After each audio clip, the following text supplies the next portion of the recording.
Okay, మీరు ఈవీఎంలు అంటున్నారు. ఇప్పుడు విజయ్ గెలిచాడు, విజయ్ కూడా ఈవీఎంల వల్ల గెలిచాడు. మీరు చంద్రబాబు నాయుడు లాగా కంట్రీ పొలిటీషియన్ మనం ఎక్కడ చూసుండం. ఆయన ఎంతకైనా దిగజారుతాడు. అబ్బా ఏమి చెప్పినావే. జగన్మోహన్ రెడ్డి నిజంగా ఒక గొప్ప నాయకుడు, గొప్ప హ్యూమన్ బీయింగ్. నాతో చెప్తే చెప్పావు కానీ ఎవరితో చెప్పకు, ఎవరు నమ్మరు. ఆయన దగ్గర వర్క్ చేయడానికి మేము గర్వపడుతున్నాం.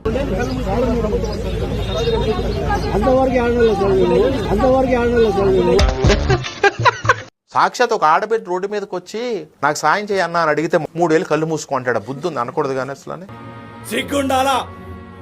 జగనన్నను వదులుకున్నందుకు రాష్ట్ర ప్రజలు నష్టపోతారు జనం తప్పండి, ఎవరు కాదు. అంతేగా మీరు అధికారంలో ఉన్న 5 సంవత్సరాలు వెళ్ళి ప్రత్యేక హోదా కోసం పోరాటం చేయలేదు. ఇతను అసలు ఏమి నాకు ఒక టోటల్ చెప్పాలంటే ఇతను మాత్రం అసలు నాకు వద్దు సార్. ఎన్డీఏ గవర్నమెంట్ కి రకరకాల సందర్భాల్లో మీరు వెళ్ళి మద్దతు ఇచ్చిన సందర్భాలు ఉన్నాయి, అనేక బిల్స్ కి. అదే అలా ఎలా చెప్తారా? ఇలాంటి ప్రశ్నలు అడగకూడదు, కొంచెం ఈజీ ప్రశ్నలు అడిగే. ఏ రోజు మేము మోడీ గారినో ఇంకోరినో ఎవరిని కూడా మేము తిట్టింది లేదు, వాళ్ళ కాళ్ళు పట్టుకున్నది లేదు. మేము తిట్టింది లేదు, వాళ్ళ కాళ్ళు పట్టుకున్నది లేదు. చూడు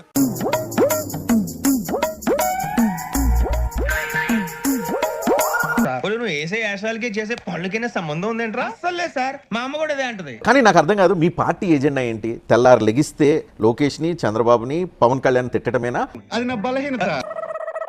ప్రజా సమస్యల గురించి పోరాడే పార్టీ వైఎస్ఆర్సీపీ ఒకటే అన్న విషయం మీకు తెలుసు.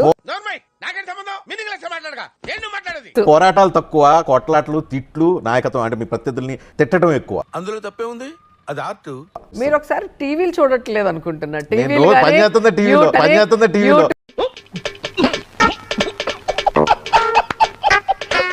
నేను నగిరిలోనే ఉంటున్నాను. నగిరిలో అన్ని కార్యక్రమాల్లో నేనే పాల్గొంటున్నా. ఎక్కడ కనిపించలేదు. అసలు ఎమ్మెల్యే ఎవరా అని చెప్పి అందరూ ఆశ్చర్యపోయేంత విధంగా. వినటానికి విల్లింగ్ గా ఉంటే శ్రీకృష్ణుడు భగవద్గీతలో అర్జునుడికి ఇంత చెప్పాడు. మరి ఏంటి, నగిరి నుంచి మాకు ఫీడ్బ్యాక్ వస్తుంది రోజా నగిరి ప్రజల మీద అలిగి ఆమె హైదరాబాద్ లోనో చెన్నైలోనో ఎక్కడో ఉంటున్నారని. వినూరుకోవాలి. మాట్లాడితేమో ఈ రోజాకి పని పాట లేదు, ఎప్పుడు మాట్లాడుతూనే ఉంది అని మీరే అంటారు. మాట్లాడకపోతేమో సైలెంట్ ఎందుకు అయిపోయారు, ఫైర్ ఎందుకు తగ్గింది అంటారు. ఈశ్వరుడు నోరిచ్చాడు కదా అని చెప్పి ఇష్టం వచ్చినట్టు వాగేయడమే. మీరు కానీ మీ పార్టీ కానీ అసలు ఇంత ఘోరం ఓటమికి కారణం ఏంటి అని ఎప్పుడైనా ఆలోచించారా, రియలైజ్ అయ్యారా? అది మా ఎంత అంటలేదు, నీ కంటికి కనబడుతున్నావా? అవలోకనం చేసుకున్నారా? చేసిన తప్పులు ఏమైనా గుర్తుకొచ్చినాయా? గుర్తుకొస్తే ఏమైనా 1-2 చెప్పగలుగుతారా? నీకు భలే హ్యాపీ ఉండదు కదరా నీకా? నిజంగా బాధాకరం ఏంటంటే పక్క రాష్ట్రాలన్నీ గుర్తించాయి. జగన్మోహన్ రెడ్డి గారు మొదటిసారి ముఖ్యమంత్రి అయినా ప్రజలకు ఇచ్చిన ప్రతి హామీని నెరవేరుస్తూ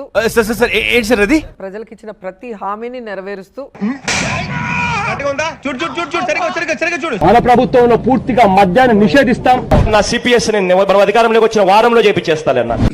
సెకండ్ అండి, ప్రతి సంవత్సరం జనవరి 1వ తారీఖున ప్రభుత్వ ఉద్యోగాల భర్తీకి క్యాలెండర్ కూడా విడుదల చేస్తాను అని చెప్పి మీ అందరికీ కూడా హామీ ఇస్తా ఉన్నా.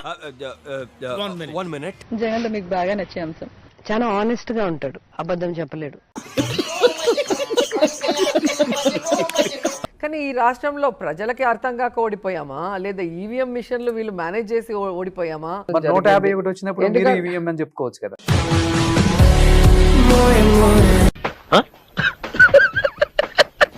దేని వల్ల ఓడిపోయామనేది ఇప్పటికీ అర్థం కావట్లేదు. అయితే వెళ్ళి ఇప్పటికీ నమ్ముతున్నారు ఈవీఎం మిషన్ వల్ల? 100%. ఎందుకంటే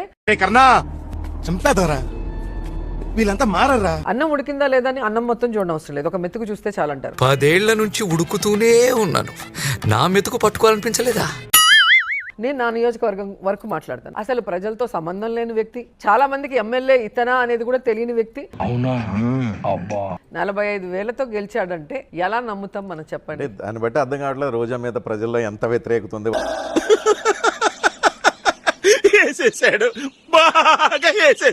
వ్యక్తిగత దూషణలు గాని వ్యక్తిత్వ హననం చేసేది మీరే. ఈ రోజు కూటమి ప్రభుత్వం. పోనీ నా మీద మీ అభిప్రాయం చెప్పండి. నా మీద నీ అభిప్రాయం ఏంటి చెప్పు. బ్రోకరు. నేను ఎప్పుడైనా అబద్ధం చెప్తానా? ఏదైనా నేను ఓపెన్ గా ఆన్సర్ చెప్తాను. కానీ అగరబత్తి ఏం కాదు. నేను అబద్ధం చెప్పను, నాకు నచ్చకపోతే నవ్వేసి వెళ్ళిపోతాను, కానీ అబద్ధం చెప్పాల్సిన అవసరం నాకు లేదు. జోక్ భలే ఉండదన్నా, నేను ఆఖరి జోక్ ఇదేనేమా. ఎవరైతే గొడ్డలి అని మాట్లాడుతున్నారో ఆ వ్యక్తి ఎవరి ప్రభుత్వంలో చనిపోయారు? ఆహా, ఆ మొక్కం చూసావా, ఇప్పుడే సర్కస్ నుంచి పారిపోయి వచ్చిన చింపాంజీలాగా ఉంది. రోజా గారు, మిమ్మల్ని సోషల్ మీడియాలో అటాక్ చేస్తూ ఉంటారు, సోషల్ మీడియా విపరీతమైన ట్రోల్ చేస్తూ ఉంటారు. రోజా అంటే హాట్ ఫేవరెట్ సోషల్ మీడియా. ఇది సార్ నా బ్రాండ్.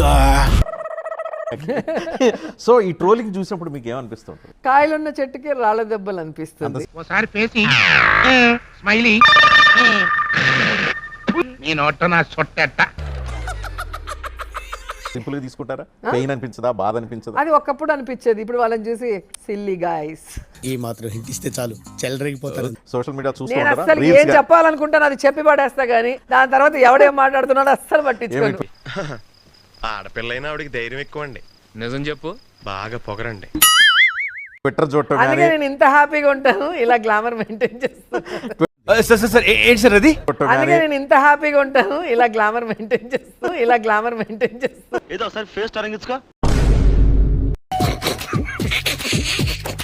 మీకు చాలా ప్లేసుల్లో ఇల్లు ఉన్నాయి. హైదరాబాద్ లో ఇల్లు ఉంది, చెన్నైలో ఉంది, నగరిలో ఇల్లు ఉంది. ఇప్పుడు ఇల్లు అమరావతిలో కడతారా, మావిగల్లో కడతారా? ఆవిడ ఇల్లు మావిగంలో కడతది, మామిడికాయలు కొంటది, ఊరగాయలు పెడతది, ఆవిడ తింటది, మిగిలింది అమ్ముకుంటది. ఏం ప్రశ్న సార్ అది, అర్థం కాదు నాకు. అందులో తప్పే ఉంది. ఆవిడ దగ్గర డబ్బులు ఉన్నాయి, ప్రపంచంలో ఉండేటువంటి దేశాలకి విహార యాత్రలకు వెళ్ళి అక్కడికి వెళ్ళి పెడతది చిన్న shot. Good morning, good evening. మీ మీద జరిగిన కొన్ని ట్రోల్స్ ఒకసారి చూద్దాం. మీ రియాక్షన్ ఏంటో డైరెక్ట్ గా తెలుసుకోవడానికి అవకాశం ఉంది. ఒకసారి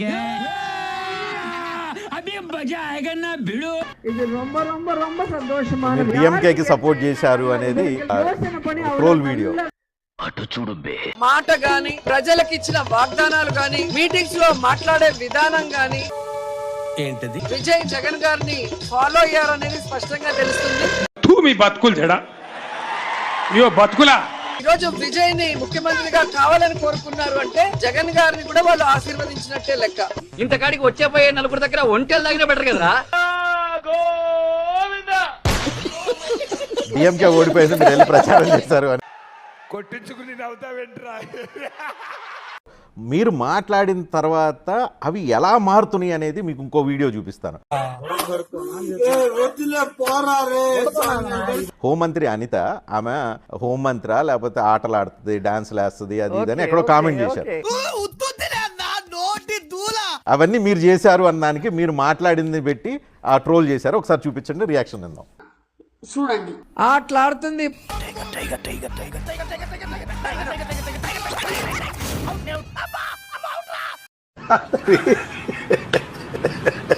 పాటలు పాడుతుంది.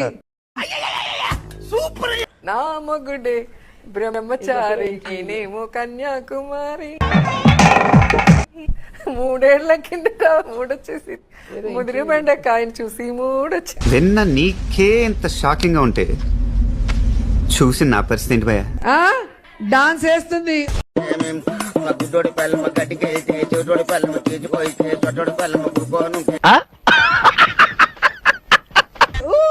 కూతలు పెడుతుంది. సో మీరు ఏవైతే కామెంట్ చేస్తారు, మీరు ప్రత్యర్థులు విమర్శించి కూడా మొత్తం నేను కావాలని మాట్లాడు, నా తలరాత ఈ మాట మాట్లాడాలి, జనంతో ఇలా దెంగులు తినాలని రాసి ఉంటేనే తింటాను. ప్రజా సమస్యలు వదిలేసి టెలివిజన్ షోలు చేసుకుంటున్నారంటే ఏం చెప్తారు? అది నా ఇష్టం కదా, my chai, my opinion, my feeling. అధికారంలో ఉన్నోళ్ళు పని చేయాలా, అపోజిషన్ లో ఉన్నోళ్ళు పని ప్రతిపక్ష చేయాలా? బాధ్యత కూడా ఉంటుంది. ఏముంటుంది? ఏం మహారాణి జటాపటారాని. ఇదే ప్రశ్న నువ్వు పవన్ కళ్యాణ్ ఎందుకు అడగట్లేదు? నోరు ఉంది కదా, గులగులా వాగకు, పాయింట్ లాకేషన్ లాగి పడి దిగుతా. ఎమ్మెల్సీకి ఉన్నోళ్ళు మళ్ళీ వచ్చి జబర్దస్త్ లో కూర్చొని ఎకిల్ నవ్వులు నవ్వుతుంటే ఈ రోజు బూత్ షో లాగా కనిపించలేదా?